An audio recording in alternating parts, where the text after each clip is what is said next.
Urwego rw'ibanga rurinda abayobozi bakomeye ba Amerika, Secret Service, ni umutwe w'ingabo ugizwe n'intarumikwa z'abasore n'abakobwa, abagabo n'abagore b'abanyamerika bafite ubushobozi budasanzwe, ubwenge n'ubuzima buzira umuze mu buryo bwose bushoboka.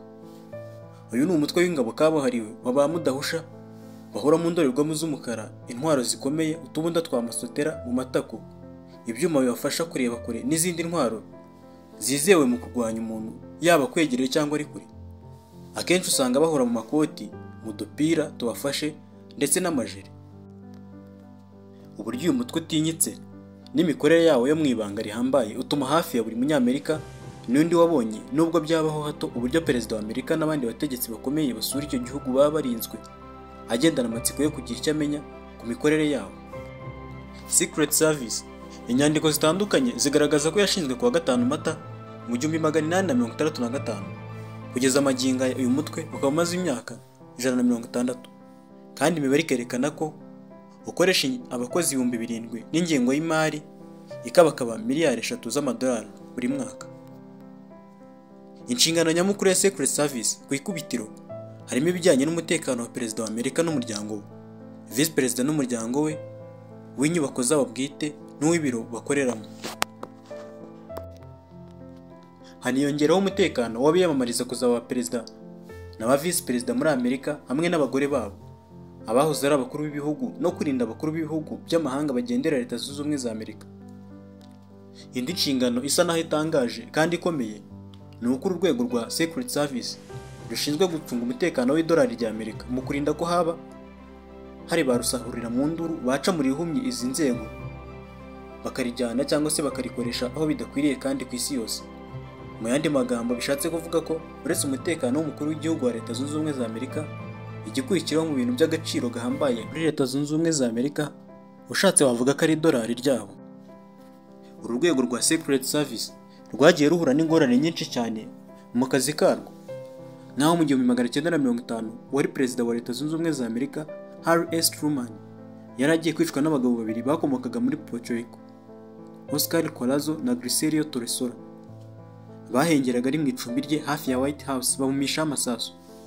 Umwe mu bakomando ba Secret Service witwaga Leslie Coffred yarasanye nabo anahasiga ubuzima, ariko yisasiye umwe witwa Torresera.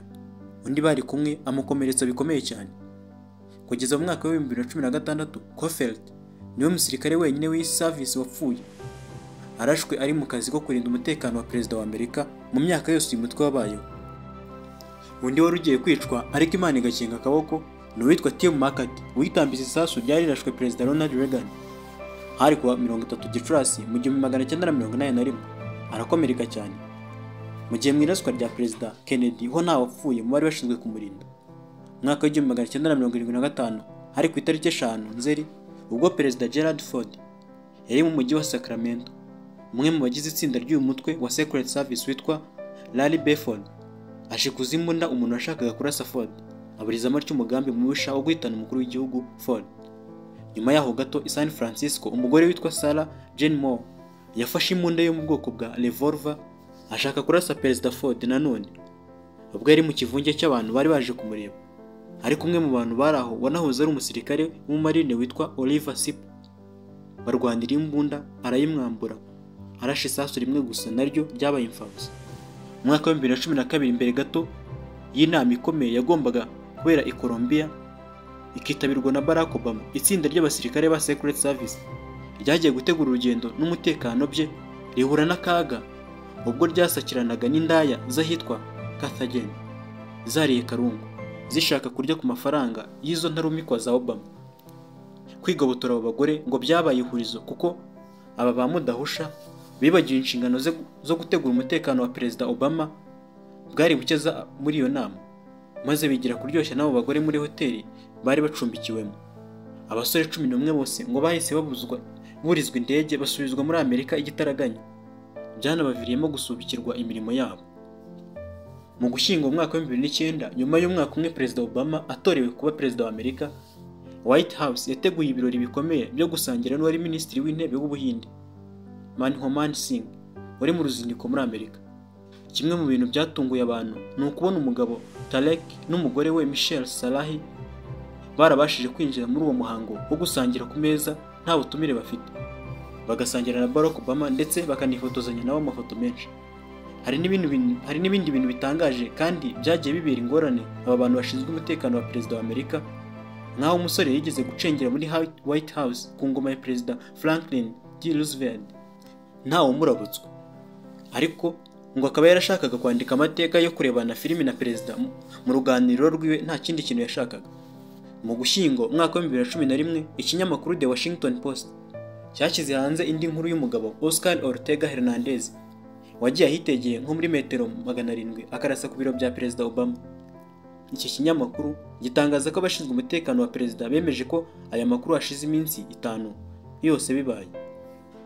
Barack Obama ubwo yari muri Atlanta muri Nzeri mwaka wa 2016 yazamukanye n'umugabo mu byuma bizamura abantu mu magorofa cyangwa se ascenseur, kandi abashinzwe umutekano we batamurabutswe mbere. Ibibazo byo guhuzagurika kwa hato na hato kwa Secret Service kandi ni nabyo byaviriyemo uwahoze ari umuyobozi wayo Julia Pearson kwegura mwaka wa 2014. Ni umwanya yasimbuwe na Joseph Clark n'ubu ukiwuriho. Ngibyo bimwe mu byo wamenya kuri Secret Service, umutwe ushinzwe kurinda perezida wa Leta Zunze Ubumwe za Amerika ndetse n'ingorane wagiye uhura nazo mu bihe bitandukanye twagarutse muri kino kiganiro. Niba utarakora subscribe ntugende utayikoze, ukande like, wandike comment, ukore na share, tujye tubana buri munsi mu bindi biganiro. Njye nitwa Charles Gahigana. Hasta la vista.